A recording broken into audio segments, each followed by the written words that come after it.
Portal de Convênios. Todas as notícias sobre convênios e outros acordos na administração pública. Olá, este é o podcast do Portal de Convênios, um resumo semanal das principais notícias do âmbito da administração pública para você se manter informado em poucos minutos. Queda nos repasses da CEFEM em dezembro impacta estados e municípios. Os estados, o Distrito Federal e os municípios produtores de minérios começaram o mês de dezembro com uma redução nos repasses da cota-parte da compensação financeira pela exploração mineral, a CEFEM.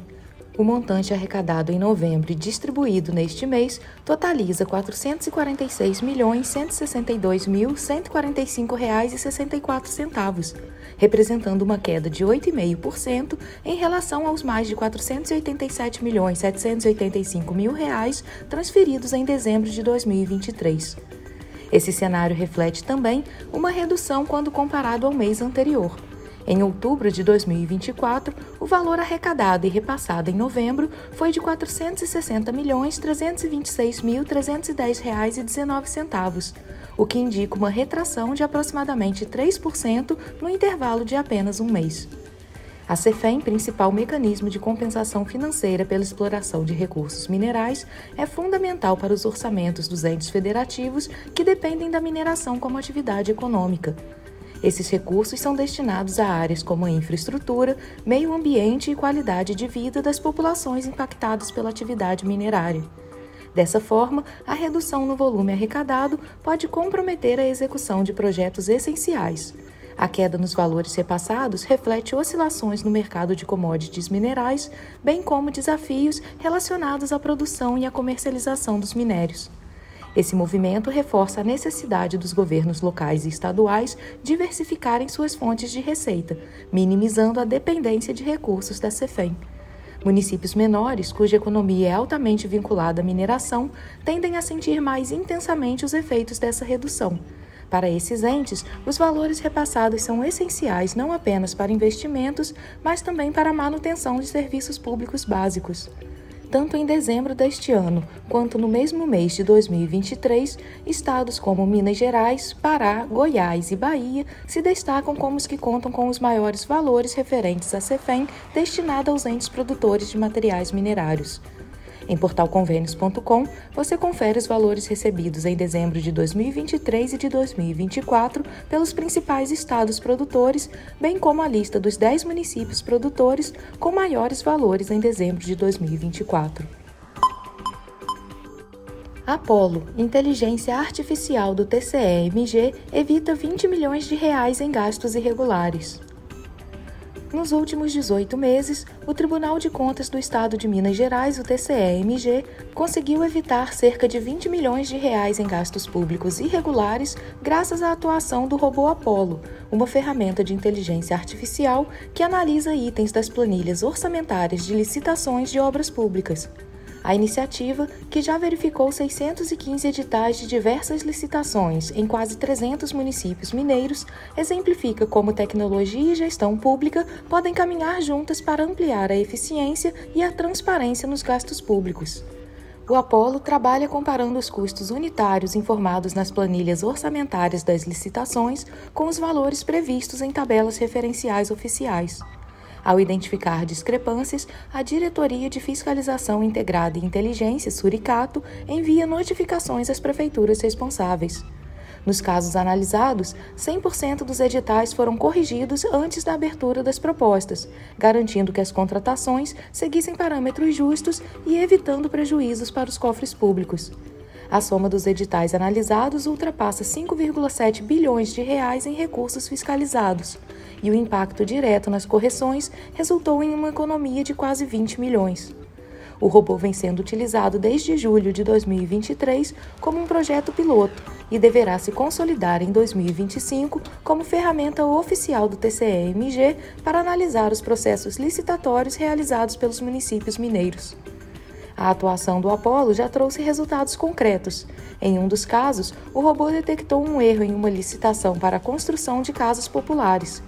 A planilha orçamentária previa um quantitativo de casas maior do que o estipulado no edital, inflacionando os custos totais. Após o envio de um ofício pelo TCE-MG, a Prefeitura revisou o documento, corrigiu os valores e conseguiu economizar recursos suficientes para construir uma casa adicional. Outro exemplo envolveu uma licitação para serviços de manutenção predial que não detalhava os tipos de serviços a serem contratados. A ausência de especificações poderia levar a sobrepreços ou contratações inadequadas. Com o alerta do Apollo, a Prefeitura revogou o edital, revisou a demanda e publicou um novo documento com valor estimado 48% menor que o original. Para Tiago Barroso, analista de controle externo do TCE-MG e idealizador do projeto, o Apollo demonstra como a inteligência artificial pode ser uma aliada indispensável na fiscalização pública. Segundo ele, a utilização de ferramentas como o Apollo amplia a capacidade de fiscalização do tribunal. Ao agilizar tarefas que consumiriam muito esforço humano, é possível empregar a capacidade intelectual dos auditores em análises mais complexas. Ele afirmou que, nesse projeto, a cooperação homem e máquina permitiu um alcance expressivo da fiscalização, analisando licitações de obras e serviços de engenharia de diversos municípios mineiros e auxiliando a administração pública a corrigir eventuais irregularidades tempestivamente, evitando, assim, contratações com sobrepreço. A experiência positiva com o Apollo reforça o potencial de inovação no setor público, demonstrando que investimentos em tecnologia podem gerar impactos financeiros e sociais significativos. O TCE-MG segue como referência no uso de inteligência artificial, com planos para expandir o uso de ferramentas como o Apollo e consolidar práticas cada vez mais eficazes de controle e fiscalização. O robô Apollo é mais do que uma ferramenta tecnológica. Ele é um exemplo de como a inteligência artificial deve ser implementada na gestão pública, garantindo mais eficiência, economia e, principalmente, respeito ao dinheiro público. DCTF Web 2025 – Como simplificar a inclusão de tributos e unificar declarações. A partir de janeiro de 2025, contribuintes terão um novo aliado na simplificação das obrigações tributárias, o Módulo de Inclusão de Tributos, MIT, que será integrado ao sistema DCTF Web. A nova ferramenta da Receita Federal promete simplificar e unificar a entrega de tributos em 2025, reduzindo burocracias para empresas. Esta mudança, conforme detalhado pela Receita Federal no documento oficial, visa substituir o modelo atual da Declaração de Débitos e Créditos Tributários Federais, DCTF, e unificar todas as informações tributárias em um único ambiente, eliminando redundâncias e aumentando a eficiência na prestação de contas. Atualmente, os contribuintes precisam cumprir obrigações em sistemas distintos, DCTF e DCTF Web, o que gera duplicidade no esforço administrativo. A partir do próximo ano, com a vigência da Instrução Normativa RFB número 2237, de 5 de dezembro de 2024, haverá um fluxo único para a constituição e extinção de créditos tributários. Então, o que muda com o MIT? O módulo de inclusão de tributos permitirá que débitos de tributos ainda não processados por sistemas automatizados, como o E-Social e EFD-REINF, sejam incluídos de forma manual ou via importação de arquivos previamente preenchidos. Tributos como IRPJ, CSLL, PIS/PASEP, COFINS, IPI, CID, IOF, entre outros, serão declarados diretamente pelo MIT, eliminando a necessidade do antigo PGD-DCTF. Dessa forma, a geração da DCTF Web passará a contar com as seguintes origens tributárias: E-Social, tributos incidentes sobre a folha de pagamento; REINF-CP, tributos previdenciários não vinculados à folha; REINF-RET, retenções de tributos não previdenciários; e MIT, demais tributos não tratados pelas plataformas acima. E como acessar e preencher o MIT? O preenchimento do MIT poderá ser feito diretamente na aplicação online do DCTF Web ou por meio da importação de um arquivo no formato especificado pela Receita Federal, previamente preenchido pelos sistemas contábeis das empresas. O acesso ocorrerá pelo mesmo endereço onde hoje já funciona a DCTF Web, utilizando-se das credenciais do portal ECAC. O novo módulo visa aumentar a praticidade e a transparência do processo, permitindo que as empresas concentrem todas as suas obrigações tributárias em uma única interface. Outra mudança importante é o prazo de entrega da DCTF-Web. A partir de 2025, a declaração deverá ser enviada até o dia 25 do mês subsequente à ocorrência dos fatos geradores. Caso essa data coincida com feriado ou finais de semana, o prazo será automaticamente prorrogado para o próximo dia útil. O EMT surge em um momento importante para a digitalização e modernização dos processos fiscais no Brasil. Com a simplificação promovida, espera-se que os contadores e empresas economizem tempo, evitem erros comuns em múltiplos sistemas e reduzam o custo com obrigações acessórias. Para os contribuintes, a transição para o novo modelo representa uma oportunidade de se adaptarem a uma estrutura mais eficiente e menos burocrática. Entretanto, será fundamental que as equipes contábeis e financeiras se familiarizem com o MT e a nova sistemática da DCTF-Web já neste final de 2024, para que em janeiro de 2025 a adaptação seja tranquila. Preparação é a chave. A Receita Federal recomenda que as empresas revisem suas rotinas contábeis e preparem suas equipes com antecedência. O MT deverá ser um divisor de águas no cumprimento das obrigações fiscais, mas, como toda mudança, exigirá capacitação e planejamento. Confira o tutorial completo no link disponível em portalconvênios.com.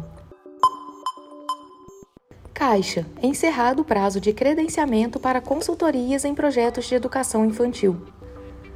No dia 5 de dezembro de 2024, a Caixa Econômica Federal publicou o edital de credenciamento número 1348 de 2024, visando selecionar empresas ou consórcios especializados para a futura contratação de serviços técnicos. O objetivo é estruturar concessões e parcerias público-privadas, PPPs, voltadas ao fortalecimento do setor de educação infantil, área estratégica para o desenvolvimento do país. A iniciativa faz parte de um programa voltado ao apoio à educação infantil, buscando soluções inovadoras e eficazes para atender às demandas do sistema educacional brasileiro. A etapa de credenciamento é crucial para identificar consultorias aptas a elaborar modelos de concessão alinhados às necessidades do setor. As empresas interessadas deveriam acessar o edital e baixar os documentos necessários exclusivamente por meio do portal de licitações da Caixa, disponível no endereço eletrônico www.licitações.caixa.gov.br. O número do procedimento é 1348/2024. O prazo para envio da documentação exigida encerrou-se no dia 20 de dezembro de 2024, às 16 horas. Já para questionamentos e impugnações ao edital, a data limite foi até o dia 13 de dezembro. O processo de credenciamento busca empresas ou consórcios com experiência técnica comprovada para atuar na modelagem de concessões no âmbito da educação infantil. É essencial que os interessados sigam rigorosamente os parâmetros especificados no edital. Para dúvidas ou solicitações de esclarecimentos, a Caixa disponibiliza o e-mail licitações.sa@caixa.gov.br. Todas as consultas devem ser realizadas dentro dos prazos estabelecidos no edital. FPM. 39 municípios impedidos de receber segundo decêndio de dezembro. Até o último dia 16 de dezembro, 39 municípios brasileiros estavam bloqueados para o recebimento do Fundo de Participação dos Municípios, o FPM. Essas cidades estão localizadas em grande parte nos estados do Rio Grande do Sul e de Sergipe, que contam com 7 entes impedidos cada. Na sequência aparecem Ceará e Rio de Janeiro, ambos com 4 municípios. O próximo repasse estava previsto para esta última sexta-feira, dia 20. O especialista em orçamento público César Lima destaca que o bloqueio dos repasses ocorre em função de dívidas com a União ou atrasos na prestação de contas. Dívidas não honradas cuja União seja, por assim dizer, a fiadora, tenha garantias da União, então ele não honrou aquele compromisso, o pagamento daquela dívida, e a União, como fiadora, vai ter que honrar, então ela bloqueia o FPM no sentido de conseguir honrar o pagamento dessa dívida.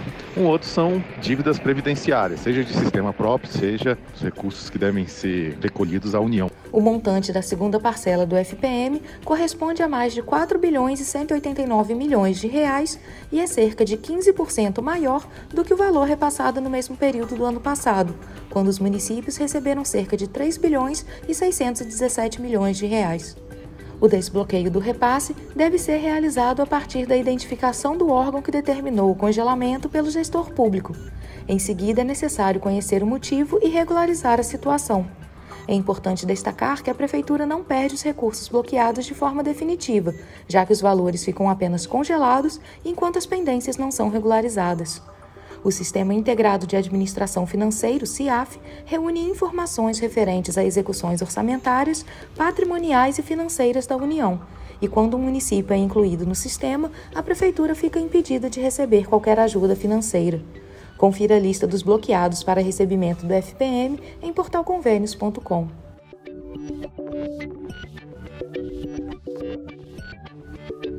Você ouviu mais um podcast do Portal de Convênios, te atualizando sobre projetos, prazos e ações em administração pública. Continue se informando em nosso site portalconvênios.com. Até a próxima!